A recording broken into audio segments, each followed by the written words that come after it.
네, 보신 것처럼 최재해 감사원장과 검사 3명에 대한 전원 만장일치 기각 이후에 다양한 해석이 나오고 있는데요. 우선 여당부터 보겠습니다. 국민의힘은 졸속 탄핵, 보복 탄핵이 증명됐다며 이재명 민주당 대표의 석고대죄까지 요구하고 있는 상황입니다. 여당 입장부터 정리해 주시죠. 예. 일단 그 헌법기관인 감사원장의 탄핵 소추를 통해서 감사원 기능이 마비됐던 것에 대해서 굉장히 깊은 유감을 표합니다. 특히 헌법기관들은 굉장히 중요한 기능을 수행하기 때문에 탄핵 소추를 행사하더라도 굉장히 신중해야 되거든요. 이번에 최재 감사원장 같은 경우에는 무슨 어떤 개인 비위가 아니라 정상적인 어떤 감사 업무를 하던 것을 민주당 입맛에 안 맞는다라고 해서 탄핵 소추를 한 것이고, 그래서 그것이 기각됐기 때문에 어떤 헌법재판소에서도 민주당의 이런 탄핵 남발에 대해서 제동을 걸었다 이렇게 평가를 하고 싶고요. 검사 탄핵은 더 문제입니다. 아시다시피 이재명 대표 관련된 수사들이 검찰에서 이어져 왔고 공공연히 검사들을 탄핵을 해왔습니다. 그래서 지금 헌정사상 76년이 됐는데 그 기존에는 20번 이하 정도밖에 탄핵이 이루어지지 않았는데 지금 그 이번 정부 들어서만 29번째라는 거 아니겠습니까? 그리고 특히 검사 탄핵 문제는 보복 탄핵이라는 지적도 받을 수 있기 때문에 굉장히 신중했어야 되고, 그 부분에 대해서 8명이 전원으로 기각한 것은 이게 애초에 탄핵 소추할 때부터 충분히 예상 가능한 부분이었다, 이렇게 말씀드리겠습니다. 네, 충분히 예상 가능한 기각이었다라고 정리를 해주셨습니다. 민주당에서는 기각이 나오긴 했지만 헌재가 탄핵 남발이 아니라는 점을 분명히 적시했다, 이렇게 강조하고 있습니다. 어떤 의미죠? 예, 일단 그 헌법재판소의 결정이니까 존중은 합니다만은 조금 유감스러운 부분은 있습니다. 그럼에도 불구하고 헌법재판소도 그런 문제점을 느꼈는지 어떤 위헌 위법 사항들이 있다. 다만 중대하지 않기 때문에 파면에 이르지는 않는다. 또는 국회가 탄핵 소추권을 남발한 사안으로 보이지는 않는다라고 얘기했지 않습니까? 이걸 쉽게 풀어 얘기를 하면 김건희 여사를 소환조차 못하고 불려가서 조사를 받고 국민 상식에 반하게 주가 조작을 통해서 23억이나 벌어들인 그런 그 김건희 여사에 대해서 무혐의 처분을 했는데 어느 누가 동조를 하겠습니까? 그래서 저는 이게 사실은 헌재가 그래서 그런 배경하에서 그런 판단을 했다고 봅니다. 그리고 이제 결론만을 두고서 그래도 탄핵이 과했던 것 아니냐라고 말씀하는 분들이 있는데, 권력기관들이 스스로 자기의 잘못을 바로잡으려는 노력이 없이 그야말로 서로 감싸기를 하고 인사조치도 없고 징계도 없고 이것을 덮어주고 넘어간다고 했었을 때 이 자정기능을 잃어버린 그 어떤 공권력의 이 행태는 국민에게 재앙 아닙니까? 민주당으로서는 뭔가 했어야 했던 것이죠. 만약에 지금 비판하는 분들의 견해에 의하면 아무것도 하지 말고 내버려 두든지 아니면 내란 옹호를 하는 저 세력들처럼 해당 기관을 쫓아가서 테러를 가하든지 둘 중에 하나를 했어야 한다는 것인데, 민주당 입장에서는 아무것도 택할 수가 없는 일 아닙니까?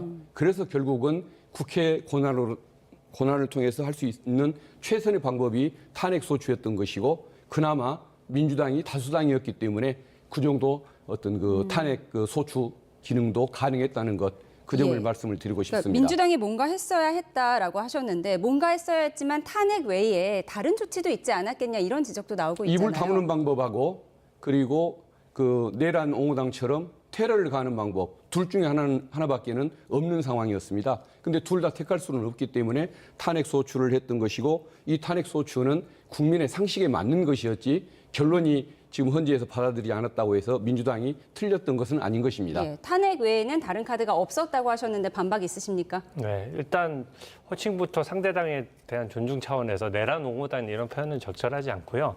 저는 이게 반복적인 부분이 제일 문제라고 봅니다. 이미 지금 이게 첫 번째가 아니잖아요.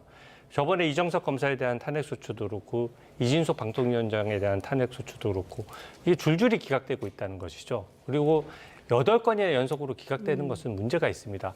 어떤 국회에 어떤 권한이 있을 때 그것을 행사하는 것에서도 내재적 한계라는 게 있는 거거든요.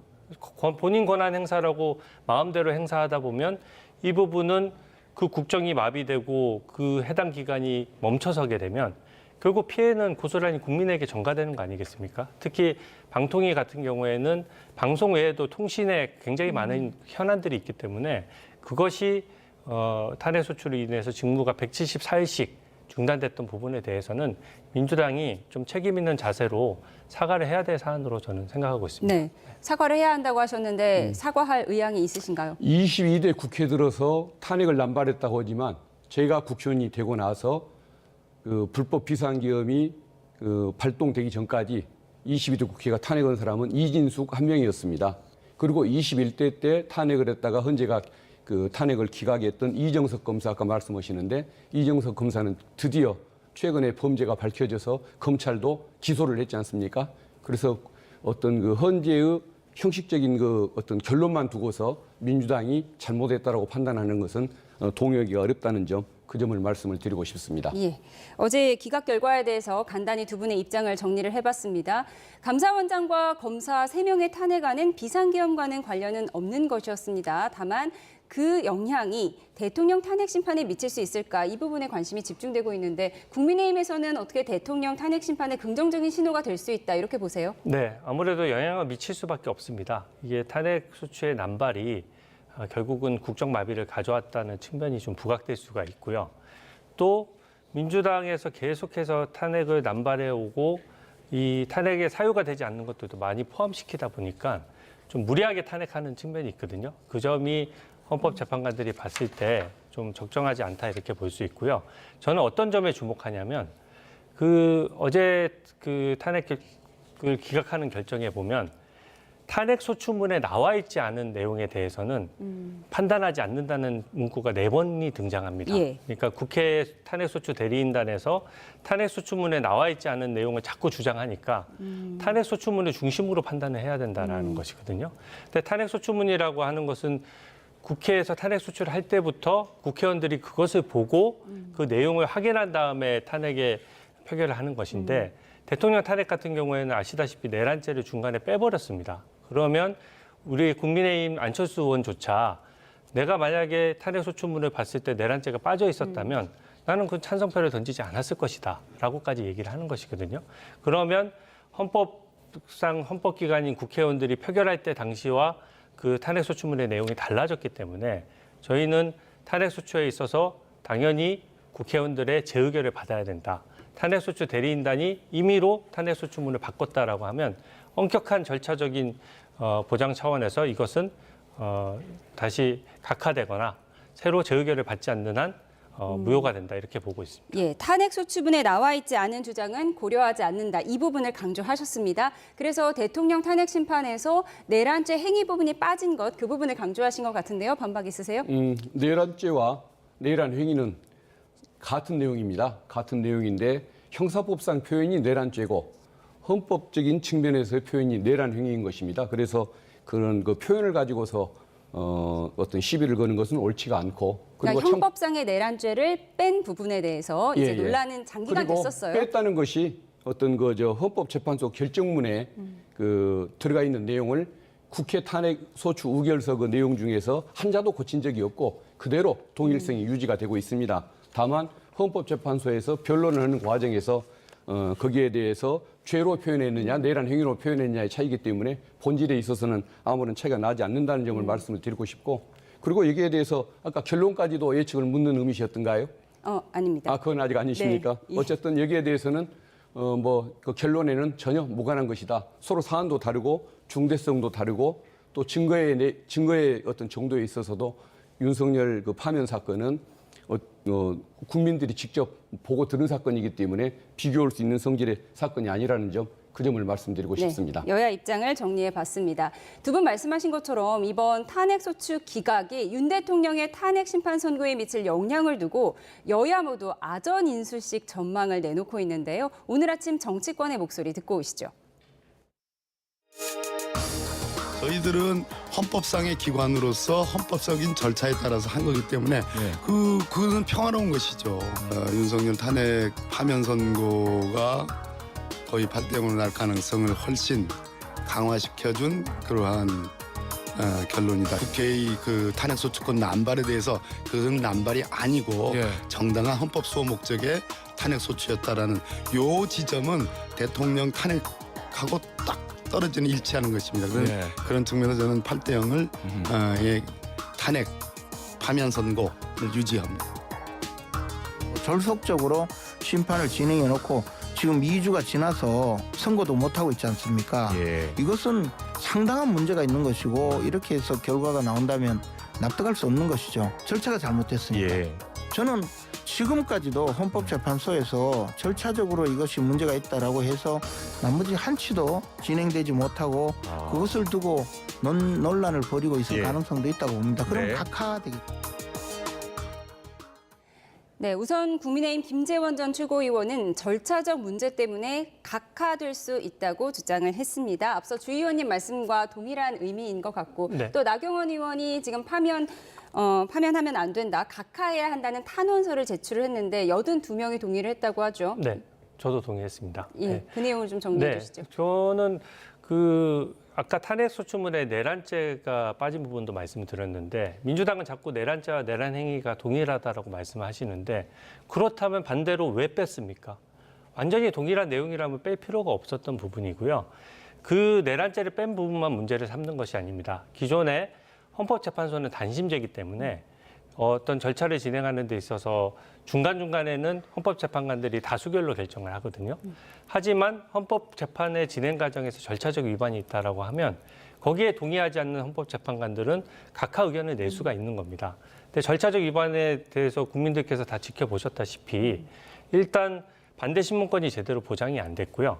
시간 제한으로 45분의 시간을 주고 반대 신문권을 행사한다는 것이 말이 되지 않고 또 7만 쪽, 220건에 달하는 수사 기록을 임의로 헌법재판소법에 반하게 증거로 채택을 했어요. 그 얘기는 그 방대한 기록 중에서 반대 신문권은 보장하지 않으면서 필요한 부분들을 발췌해서 증거로 쓰겠다는 것인데 아시다시피 공수처의 불법 수사 논란도 있기 때문에 그 증거들 중에는 분명히 오염되거나 과장되거나 왜곡된 증거들도 있는 것이거든요. 그것에 대한 검증 절차가 없었다는 점. 또 대통령이 직접 재판의 당사자로서 본인이 필요한 부분들은 증인에 대해서 직접 물을 수 있도록 해줘야 되고 그것이 적법 절차 중에 핵심 중에 하나인데 그런 직접 묻는 그 행위조차도 다 제동을 걸었어요. 그러니까 대통령의 변호인단과 헌법재판관들의 의견이 상충됐을 때 매번 헌법재판관들이 재판하기 편한 대로만 결정을 해왔지 변호인단의 의견이 계속 묵살돼 왔다라고 생각합니다. 그런 점이 절차적 위반일 수가 있고 아까 내란죄를 뺀 부분과 합쳐진다라고 하면 충분히 절차적 위반으로서 이 재판이 각하될 수 있다라고 생각합니다. 예, 단심제이기 때문에 절차적 흠결이 있으면 안 되는데 증거도 왜곡됐을 가능성이 있고 또 앞서 말씀하신 탄핵소추문에서 내란죄가 빠진 부분을 문제 삼으셨습니다. 반박하시죠. 예, 자꾸 실체 자신이 없으니까 형식적인 요건인 어떤 각하 이런 얘기를 자꾸 얘기를 하는 것일 텐데요. 이게 각하 사유였으면은 재판이 진행이 될 수가 없는 것이니까 헌법재판소에서 이미 지적을 하고 거기에 대한 판단을 했을 겁니다. 근데 그 얘기를 하지 않는 것은 당연히 이게 절차상 문제가 없기 때문에 재판을 진행했고 실체적인 판단을 앞두고 있는 상황이라서 그런 각하 얘기를 꺼내는 것은 옳지가 않다. 실체에 대한 자신이 없어서 그렇다라고 말씀을 드리고 싶습니다. 그리고 죄자냐 행위자냐에 따라서 뭐가 다른 것처럼 얘기를 하는데 제가 사례를 하나 들어보겠습니다. 남편이 아내에게 부부싸움하다 폭력을 가했다고 한번 했었을 때 가정법원에 가서 이혼 소송을 제기할 수가 있고 고소를 해서 형사법정에 세울 수가 있을 겁니다. 그런데 가사법정에서 폭력죄라는 얘기를 안 하고 폭력 행위를 저질렀으니까 이혼 판결을 해달라. 그게 뭐가 문제며 형사법정에 가가지고 폭력 범죄를 저질렀으니까 처벌해달라. 이게 뭐가 문제입니까? 죄라는 단어와 행위라는 단어가 그렇게 의미는 없고 그 소송의 목적에 맞게 용어를 사용하면 되는 겁니다.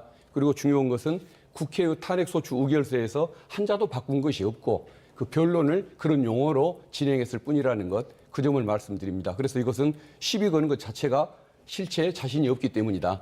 그 점을 말씀을 드리고 싶습니다. 실체에 자신이 없기 때문에 절차적 문제를 제기하는 거라고 하셨습니다. 반박 네. 있으십니까? 그건 그렇지 않죠. 내란죄 부분만 하더라도 내란 행위를 한 글자가 하나도 바뀌지 않았다라고 하면 왜 힘겹게 그걸 바꿨습니까?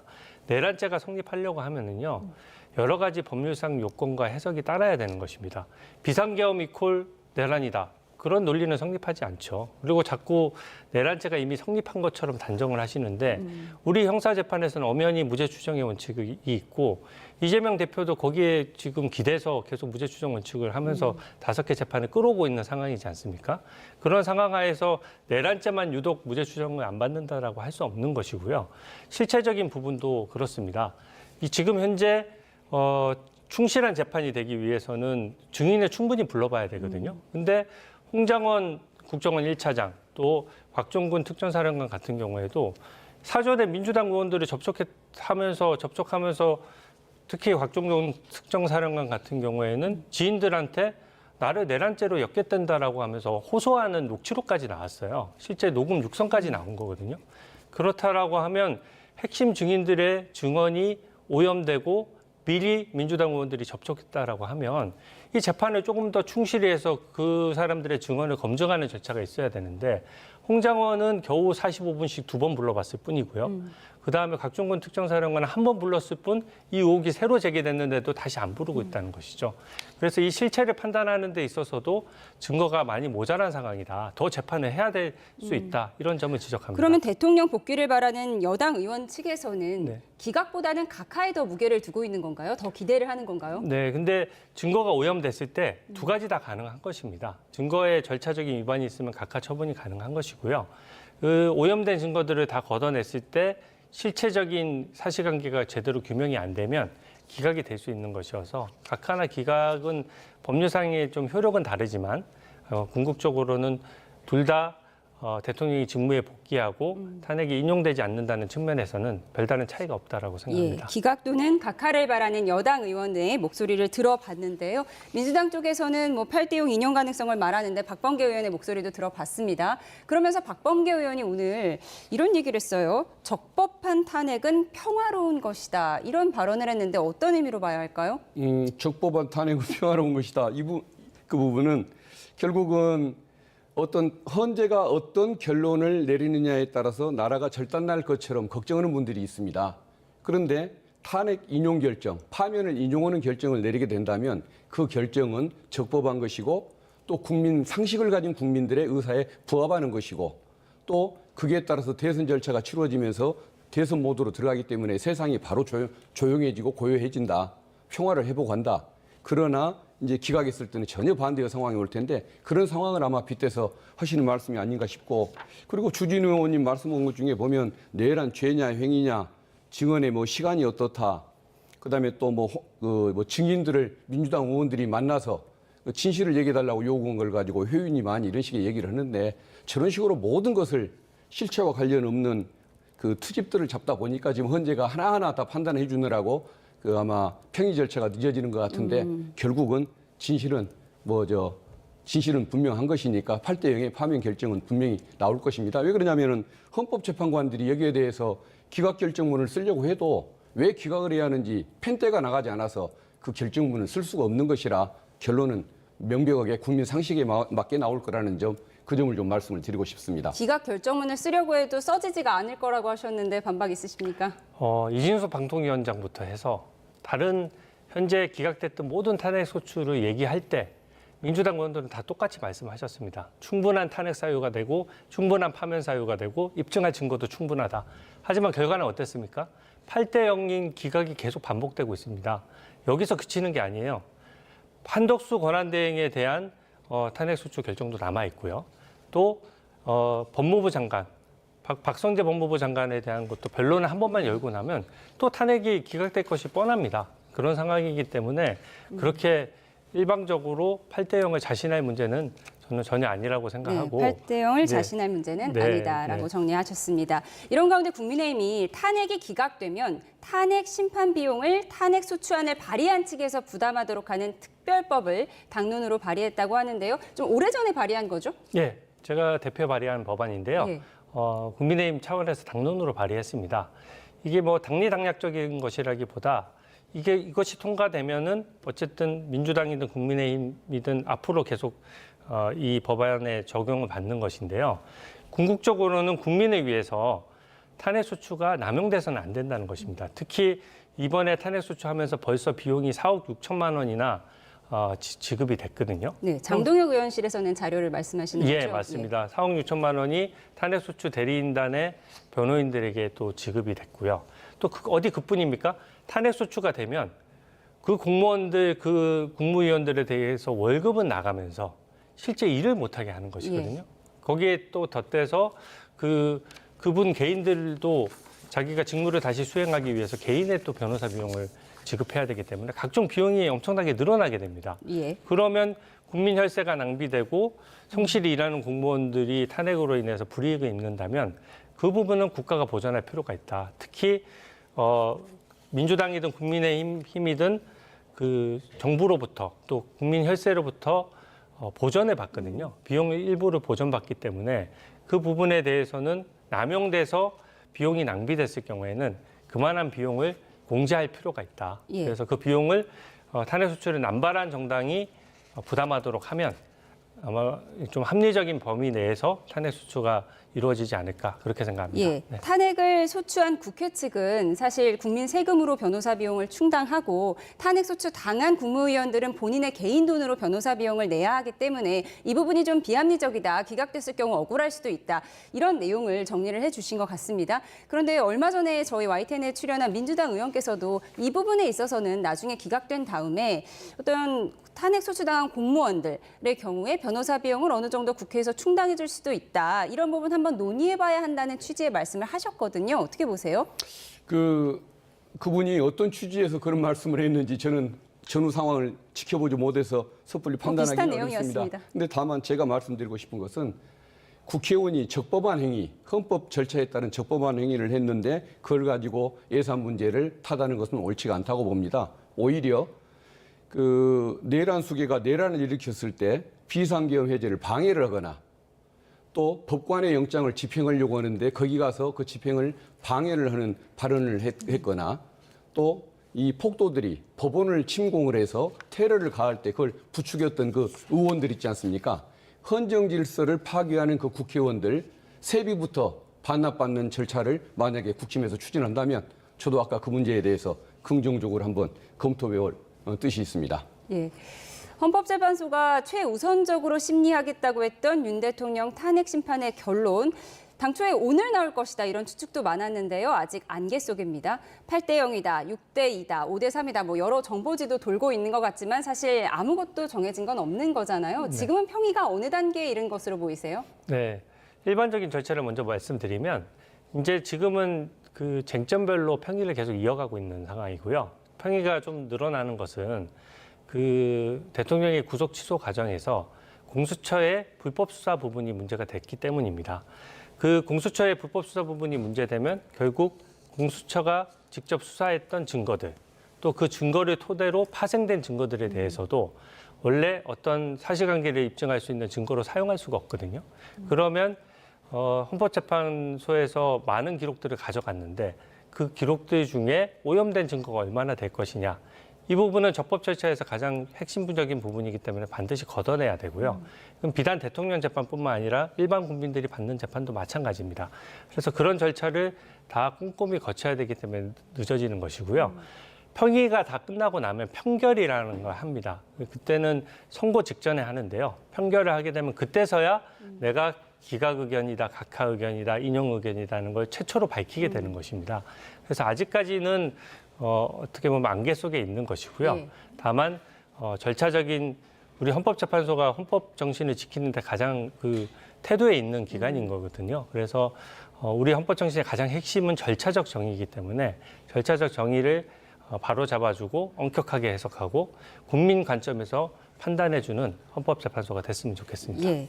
여러 정보지 뭐 두 분도 많이 받아보셨을 것 같습니다. 그런데 아직 정해진 건 없는 것 같은데 의원님께서는 어떻게 보세요? 지금 평의가 어느 단계에 이른 걸로 보세요?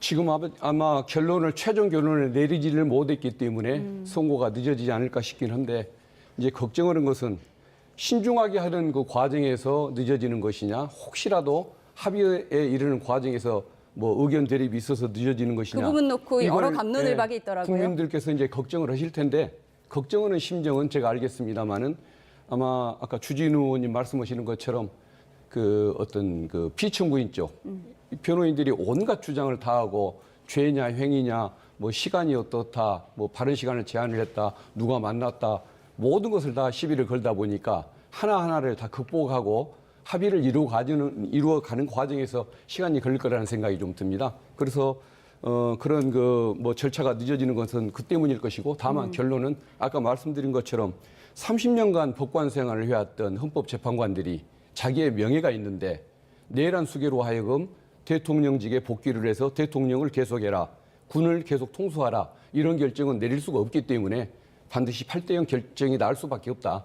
그 점을 분명히 말씀드리고, 그 점에 대해서는 걱정을 안 하셔도 될 것 같다. 그 점을 어떤 말씀드리고 결론이 싶습니다. 날지 여야의 입장을 똑같이 들어봤습니다. 그런가 하면 천대엽 법원행정처장이 윤 대통령 구속 취소에 즉시 항고를 할 필요성을 언급한 걸 놓고도 여야가 치열한 공방을 벌이고 있습니다. 천대엽 법원행정처장에 이어 어제 윤곽근 변호인의 목소리까지 듣고 오시죠.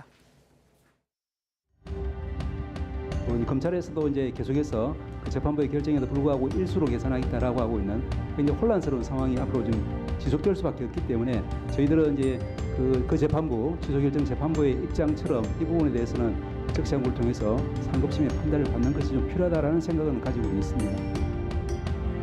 제 귀를 의심하지 않을 수 없었습니다. 저것이 법원 행정처장의 답변인가, 대법관의 답변인가, 그런 생각을 하지 않을 수 없었습니다. 즉시 항고는 검찰에서 판단해서 해야 될 일입니다. 그것을 법원 행정처장이 즉시 항고를 하라고 하는 듯한 취지로 답변하는 것은 삼권 분립의 정면으로 반하는 것입니다. 네, 대통령 구속 취소를 결정한 하급심 법원의 판단은 엄격하게 내린 결과이다. 하지만 검찰이 즉시 항고를 해서 상급법원의 판단을 다시 받아봤어야 한다는 취지의 법원행정처 차장의 발언에 대한 후폭풍이 이어지고 있습니다. 주진우 의원께서는 고등법원에 대한 사법 가이드라인을 법원행정처장이 내린 것이다라고 비판을 하셨어요. 네, 일단 발언 내용만 놓고 보면 저는 좀 적절하지 않은 발언이었다라고 봅니다.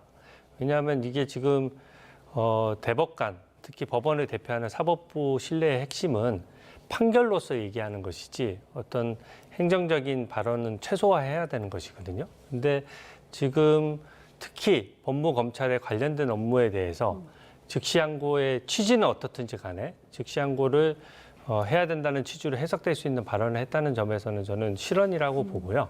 다만 저 자리가 저도 법사위를 계속 하지만 여야가 워낙 첨예하다 보니까 굉장히 저런 질문을 법무부 차관도 많이 받고 법원 행정처장도 이런 질문을 많이 받게 됩니다. 그래서 많은 질문을 받는 와중에 이제 저런 발언이 나오게 된 것인데, 저는 특정 정치 세력을 편들기 위해서 의도적으로 발언한 것이라고 생각하지는 않습니다. 다만 이게 워낙 여야의 정치적 중립 부분이 사법부 독립의 핵심이기 때문에 보다 언행에 좀 신중해야 되고 또 그 부분에 오해가 없도록 좀 할 필요가 있고요.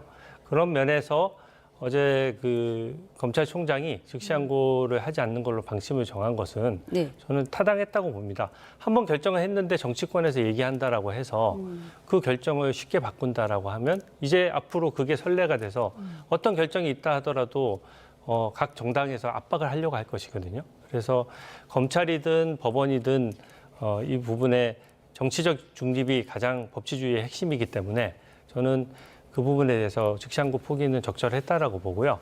법원에서 앞으로 이런 거에서 있어서 치우치지 않고 판결함으로써 사법부의 중립이 살아있다는 것을 국민들께 직접 입증해 주셨으면 좋겠습니다. 예, 천대엽 법원행정처장의 발언에 대해서 분석을 하고 있는데, 법원행정처장은 대법관이잖아요. 예. 근데 대법관이 하급법원에 가이드라인을 준 것이다라는 비난이셨던 것 같아요. 그리고 대통령 측에서는 법원이 검찰의 뭔가를 압박하는 삼권분립 원칙에 위배된다라고 비판을 하고 있거든요. 어떻게 보세요? 아마 검찰이 항고를 하면 저게 반드시 뒤집힐 겁니다. 그래서 윤석열 피고인이 다시 재수감되는 상황이 두려워서 저런 식으로 반발을 하는 것일 겁니다. 근데 법원행정처장이 어제 그 상황에서 왜 그런 답변을 했을까? 결국은 그저께죠. 첫째는 검찰이 아주 비겁한 태도를 취했습니다. 검찰총장과 법무차관이 뭐라고 했냐면 법원 결정 잘못됐다. 저도 제가 봐도 잘못됐고 잘못된 것이 맞습니다. 그런데 잘못됐다고 주장을 하면서 법원을 비난을 하면서 즉시 항고할 수 있는 길이 있는데 불복 절차를 다투지는 않으면서 비난을 하는 겁니다. 그러니까 그렇게 불만이 있고 수긍하지 못하면 즉시 항고를 통해서 시정하는 절차를 밟아라 라고 얘기를 한 겁니다. 그 답변이 뭐가 문제입니까? 이유 없는 항상 법원이 뭔 결정을 내릴 때마다 따지고 불복하고 항소하고 늘 그렇게 비판을 하던 검찰이 왜 윤석열 피고인 사건에 대해서는 즉시 항고도 안 하면서 이런 식으로 그 법원을 비난하는가? 그러니까 항고를 통해서 다퉈라 라고 얘기를 하는 것이 그 절차를 안내해 준 것이 뭐가 문제겠습니까? 그래서 저는 저런 그 태도들은 굉장히 이율배반적인 태도이고 윤석열 피고인이 재수감 될까 봐 겁이 나서 방어막을 치는 그런 행태에 불과하다. 그렇게 생각을 하고 있습니다. 예, 검찰이 법원 결정 잘못됐다고 말하면서 불복 절차를 밟지 않은 것이 비겁하다고 하셨습니다. 그런데 불복 절차를 밟지 않은 거는 또 위헌 가능성 때문이다 이렇게 주장하고 있잖아요. 네, 맞습니다. 즉시 항고 제도는요, 제도 자체가 옛날 권위주의 정부 시대에 법원이 인권을 위해서 어떤 그 국민을 석방했을 때 검찰이 제동을 걸 수 있는 제도였거든요. 주로 정부에 반대하는 인사들이나 이런데 어떻게 보면 민주화를 방해하는 수단으로 사용됐던 부분이 있어서 모두 지금 현재 그렇게 악용되고 있지는 않지만 기본적으로 구속에 대한 법원 결정이 있었을 때 즉시 항고로서 막는 것은 이미 유사한 규정에서 위헌 판결이 난 상황입니다. 그래서 그 직접 똑같은 규정은 아니지만 같은 취지상 위헌이라고 보고요. 이게 결국은 이번에 구속 취소 결정을 한마디로 요약하면 수사기관의 편의나 법원의 편의보다는 국민의 인권이 우선한다는 거거든요. 구속기간 계산 방법 이견이 있을 수 있습니다. 하지만 계산 방법에 있어서 재판을 받는 사람한테 유리하게 해석해줘야지 재판을 하는 사람 위주로 하면 안 된다는 거거든요.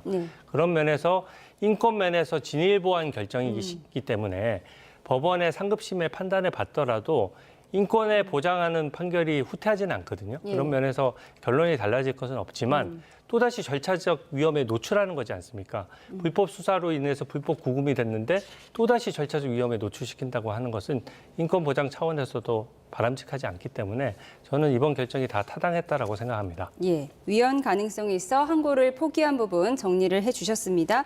그런데 민주당 이용우 의원은 심우정 총장을 향해서 도주 원조죄라는 이야기를 했는데 도주 원조죄가 어떤 건가요? 도주 원조죄라는 것은 그 구속된 피의자가 도망하도록 도와줬다라는 얘기인데 그 지적이 충분히 일리가 있는 겁니다. 그러니까 지금 위헌성 때문에 즉시 항고를 안 했다고 얘기를 하지 않습니까? 이건 2015년도에 이게 법률적으로 입법적인 논쟁이 있었습니다. 그때 법무검찰이 위헌이 아니니까 존치를 해달라고 요구를 했고 국회 법사위원들이 그 말이 맞다라고 그걸 남겨두기로 입법적인 결단을 해서 이 조항이 남아 있는데 어떻게 검사가 헌법재판소도 아니면서 자기들이 이걸 위헌이라고 판단을 합니까?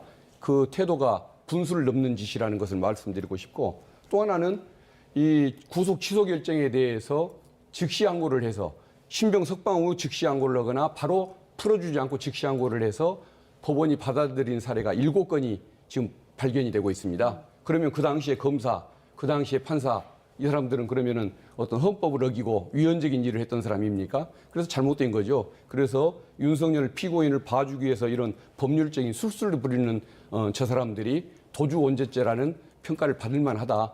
이렇게 저는 충분히 대통령 그렇게 석방 생각을 이슈 합니다. 관련해서 정리를 해봤습니다. 그런가 하면 이재명 민주당 대표가 오는 26일 공직선거법 위반 혐의 2심 선고를 앞두고 위헌 법률 심판 제청 신청 카드를 다시 꺼낸 배경이 관심입니다. 지난달 4일에 이어서 두 번째고요. 아직 첫 번째 결론도 나오지 않은 상황이잖아요.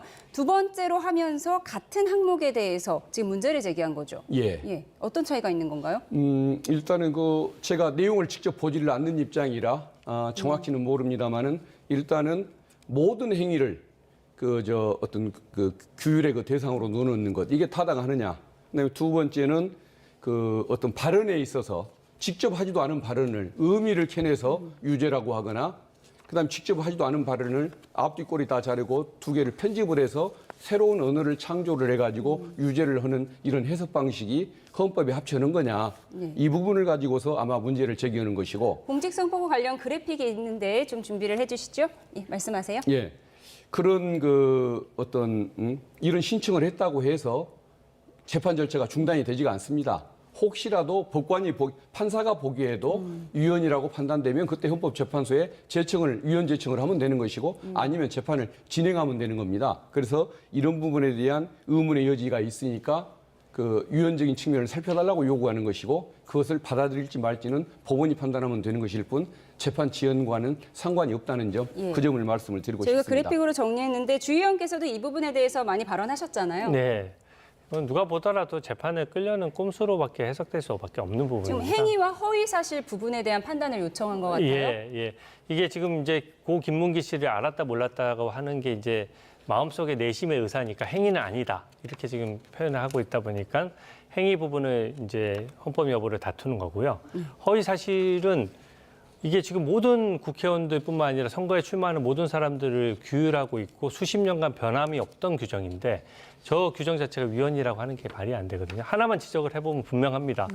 이재명 대표가 경기도지사 시절에 그 권순희 대법관이 주심이었던 그 대법원 판결에서 허위사실 유포가 2심까지는 벌금 300만 원이 나왔는데 거기서 법리적인 이유로 무죄가 선고됐습니다.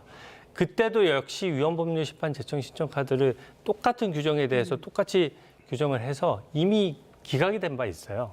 근데 한번 기각됐던 것들을 두 차례나 거쳐서 위헌법률 심판 제청을 한다는 것이 시간 지연 끌기라는 지적을 받을 수밖에 없는 거고요. 일반 국민 여러분들 어떻습니까? 재판을 받고 있거나 주변에 재판을 받는 사람들 보셨을 때 위헌법률 심판 제청 신청 카드라는 것을 해본 사람이 있나요? 기본적으로 굉장히 예외적인 절차고 신중히 해야 되는 것이고요. 저는 좀 의심스러운 것이 이번 재판부에서는 저는 위헌법률 심판 제청 신청은 받아들일 일이 없다라고 생각합니다. 받아들이면 재판이 정지가 되는데 이미 선고기일까지 잡혀 있거든요. 분명히 기각이 될 거예요. 근데 국민들 어떤 여론의 질타를 무릅쓰고 저렇게 신청을 한다는 것은 이번 재판부에서 만약에 위헌법률 심판 제청 카드를 안 받아들이면 헌법재판소에 또 헌법소원을 제기할 수 있습니다. 근데 지금 현재 헌법재판소에 약간 편향적인 진행이 있다 보니까 그 진행에 어떤 좀 헛된 기대를 해서 결국은 헌법소원 카드까지 써서 이 규정을 어떻게든 헌법적으로 흔들어 보려고 하는 거 아니냐 이런 의심이 드는 것이고요. 예, 네. 이재명 대표 측이 신청한 위헌 심판 제청 이 부분의 결과는 본안 선고가 이루어지는 다음 달 26일에 알 수 있을 것 같습니다. 그런가 하면 이화영 전 경기도 평화부지사를 검찰이 추가 기소했다고 하는데 그 내용이 국회 증언 감정법상 위증 등의 혐의예요. 어떤 내용인지 좀 정리해 주시죠.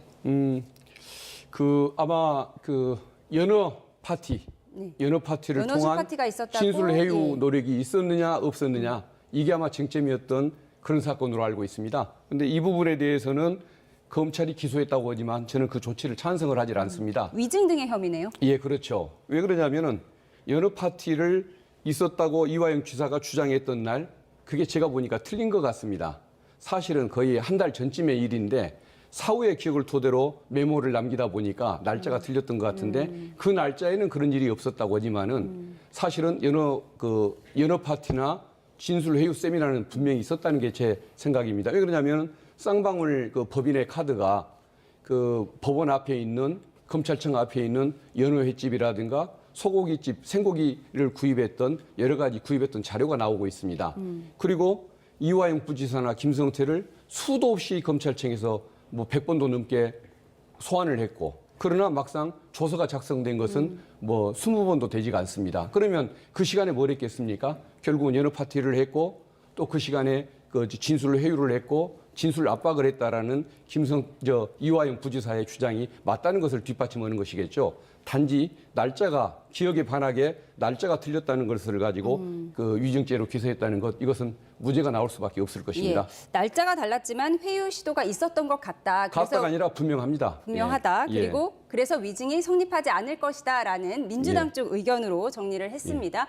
그런데 2022년 10월 쌍방울 그룹 뇌물 사건 구속 기소 이후에 이화영 부지사에 대해서는 6번째 기소라고 하는데 주진우 의원께서 이재명 대표 대북 송금 재판의 결정타가 될 거다 이런 의견을 주셨어요. 정리해 주시죠. 네, 일단은 위증 혐의로 기소가 되면은요, 결국 이화영 부지사가 앞으로 향후에 이재명 대표 재판에도 증인을 쓰게 될 것이거든요. 그래서 이게 지금 진술이 해여됐다라고 주장하지만 지금 말씀하시는 영수증이라는 걸 액수로 환산해 보면 1인당 6천 원 정도 연어를 얻어먹고 이재명 대표에게 불리한 증언을 했다는 내용이거든요. 그게 상식적이지도 않을 뿐더러 시기나 이런 것들이 안 맞기 때문에 향후에도 위증이 반복될 경우 이하영 부지사 입장에서 계속 혐의가 좀 늘어날 수 있는 부분이 있고요. 예. 또 이번에 같이 기소된 부분이 또 하나 있습니다. 이재명 대표가 그 지난 대선 경선 과정에서 쌍방울 회장이 김성태 회장이 그 임직원 12명이 이름을 빌려서 9천만 원을 후원했다는 내용이 들어가 있거든요. 그게 아마 그 이하영 부지사가 그 부분을 어레인지하고 그 부분을 이제 요청을 하다 보니까 그 부분이 같이 기소가 된 것인데요. 저는 이게 굉장히 그 이재명 대표 입장에서는 모르기 어려운 부분이다. 경선 과정에서 9천만 원을 12명이 그 후원했다는 것은 1인당 한 800~900만 원을 후원한다는 거거든요. 예. 이런 고액 후원금은 정치인이 모르기 힘듭니다. 그리고 12명을 쪼개기 후원한 것이기 때문에 한꺼번에 들어온 것이고 그렇다면 돈을 내는 후원하는 입장에서도 이재명 대표에게 생색 내려고 했을 것이고 또 이재명 대표 입장에서도 모를 수 없는 부분이니까 이게 대북 송금 800만 불을 이재명 대표가 보고 받았느냐 안 받았느냐는 쟁점과 같이 겹치면서 이재명 대표가 이런 모든 내용들을 쌍방울과의 관계를 알았다라고 판단될 가능성이 매우 높아졌다. 이렇게 예. 보고 있습니다. 이화영 부지사의 위증과 쪼개기 후원 혐의가 추가 기소됐다는 내용까지 두 분과 법적 쟁점을 정리해봤는데요. 그 오늘 짧게 제가 잠시 반박 말씀 기회 좀 드릴게요. 드리겠습니다. 아주 예. 짧게 드리겠습니다. 그 이재명 대표는 정치 후원금이 사흘도 못 가서 가득 차버리는 분이기 때문에 후원금에 관심이 그리 많지 않은 분이라는 것, 그 점을 하나 좀 말씀을 드리고 싶고, 그리고 김성태라는 사람하고 엮이기가 싫어서 만남조차 거부를 했고 또 차 한잔 마시지도 않고 마스크를 기부한다고 해도 거부를 했던 그런 관계라는 것을 분명히 한번 짚어주고 싶습니다. 예. 하나만 짚어드리면은요. 당시에는 이낙연 그 지사하고 경쟁이 붙던 때예요. 그래서 이낙연 후보가 조금 더 후원금이 먼저 거치고 있었습니다. 그래서 대선 후보다 보니까 당시 후원금 규모가 컸고 그렇기 때문에 이하영 부지사가 이 이낙연 후보와 경쟁 관계에 있어서 우리도 좀 후원금이 빨리 차는 게 필요하다라고 해서 요청했다는 것이 현재 기소 내용의 요지이기 때문에 이것이 유죄가 난다면 결국에는 이재명 대표에게는 굉장히 뼈아픈 부분이 될 수 있다는 점 말씀드립니다. 이화영 부지사의 추가 기소 소식까지 짚어봤고 이 부분은 이제 재판 과정을 우리가 지켜봐야 할 것 같습니다. 마지막으로 오늘 나온 갤럽 여론조사 결과 보면서 두 분과 여론의 흐름을 좀 살펴보도록 하겠습니다. 그래픽 보시죠. 네, 윤석열 대통령 탄핵에 대해서는 58%가 찬성, 37%가 반대를 했습니다. 한 주 전과 대비해 보면은 찬성은 소폭 하락, 반대는 소폭 상승한 결과입니다. 중도층에서는 찬성이 69%, 반대가 26%였습니다. 다음 대선에서 정권 교체를 위해 야당 후보가 당선되는 것이 좋다는 응답은 51%였고요. 현 정권의 유지를 위해서 여당 후보가 당선되는 것이 좋다는 의견은 41%였습니다. 중도층 성향에서는 정권 교체가 61%, 유지는 30%로 격차가 조금 더 벌어졌습니다. 정당 지지도 보겠습니다. 국민의힘 지지도는 36%, 민주당 지지도는 40%로 일주일 전과 수치가 똑같았습니다. 오차 범위 안에서 민주당이 4주째 앞서고 있습니다. 네, 지난주에 대통령 석방 이슈가 있었지만 오늘 나온 갤럽 여론조사의 정당 지지율은 변화가 크게 없는 상황입니다. 경랑의 3월인데요. 앞으로 여론 흐름 어떻게 예측하세요? 네, 일단 어쨌든 몇십 년 만에 비상계엄이 있었기 때문에 국민 여론이 나쁜 점은 우리 국민의힘도 뼈아프게 받아들여야 된다라고 생각합니다. 더 노력해야 되고요. 그럼에도 불구하고 현재 민주당이 기대했던 것보다 차이도 안 나고 여론 추이를 보면 오히려 벌어졌던 차이가 좁혀지고 있어요. 근데 그 얘기는 탄핵과 특검을 남발하는 이 모습이 과연 국정을 걱정하는 모습이냐 아니면 이재명 대표를 위한 것이냐 이걸 지금 국민들이 다 보고 계시는 거거든요. 그래서 그런 점에 있어서 여론 추이가 민주당과 상대적인 경쟁적인 측면이 있다는 점을 말씀드리고요. 마지막으로 대통령의 탄핵 재판은 물론 여론도 기울여 봐야 됩니다. 하지만 국민이 직접 민주적 정당성을 부여한 절차고 대선이 자주 반복된다고 해서 국익에 무슨 도움이 되겠습니까? 그래서 특별 의결 정족수에 따라서 국회의원도 3분의 2 이상이 찬성해야 되고 헌법재판관도 3분의 2 이상이 동의해야 되는 것이거든요. 그만큼 탄핵 여론이 압도적으로 높아야 사실은 그 탄핵의 정당성이 부여되는 것인데 지금 저 정도 차이라고 하면 기존의 박근혜 전 대통령 때하고는 차이가 있고 그런 면에서 어떤 결정에 저 여론조사도 영향을 미칠 수 있다 이렇게 생각을 합니다. 그런데 정권 교체를 원한다는 응답이 유지를 원한다는 응답보다 훨씬 많은데 민주당이 그 부분을 다 흡수하지 못한다 이런 지적도 있거든요. 어떻게 보십니까? 예, 맞습니다. 헌법을 파괴한 세력과 헌법을 지키는 세력 간의 차이가 더 커야 정상인데도 어떤 어떤 여론조사에 참여하거나 좀 더 열정을 갖고 그 참여하는 이런 부분이 조금 부족하다 보니까 생각보다는 차이가 좀 덜 나는 부분이 있는 것 같은데 그 과표집 문제와 상관없이 민주당이 좀 더 잘하고 더 좋은 평가를 받기 위한 노력은 끊임없이 해야 한다는 그런 생각은 하고 있습니다. 예, 두 분과 여론조사까지 짚어봤습니다. 지금까지 정치온 주진우 국민의힘 법률자문위원장, 박균태 민주당 법률위원장과 함께했습니다. 두 분 고맙습니다. 네, 감사합니다. 감사합니다.